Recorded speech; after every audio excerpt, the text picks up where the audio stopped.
പുസ്തകത്തിലുള്ള വായന അധ്യായം 3 1 മുതൽ 10 വരെയുള്ള തിരുവചനങ്ങൾ ഗുരു ആശീർവദിച്ചാൽ ദൈവം നിന്നെ അനുഗ്രഹിക്കട്ടെ.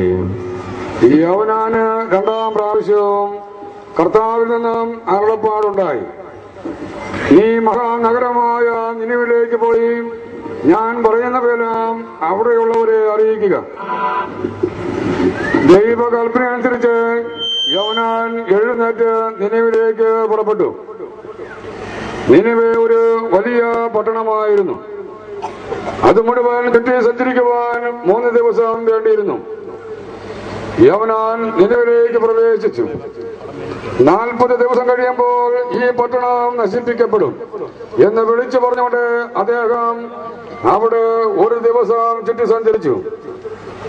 നിനിവെ വാസികൾ ദൈവത്തിൽ വിശ്വസിച്ചുകൊണ്ട് ഉപവാസം പ്രഖ്യാപനം ചെയ്യുകയും ചെറിയവരും വലിയവരും ഉൾപ്പെടെ സകലരും ചാക്കുവസ്ത്രം ധരിക്കുകയും ചെയ്തു. ഈ വിവരം നിനിവേയിലെ രാജാവിന്റെ പക്കലുമെത്തി. അദ്ദേഹം എഴുന്നേറ്റ് രാജകീയ വസ്ത്രങ്ങൾ മാറ്റി ചാക്കുവസ്ത്രം ധരിക്കുകയും വെണ്ണീറിലിരിക്കുകയും ചെയ്തു. അനന്തരം അദ്ദേഹം നിനിവെ മുഴുവനിലും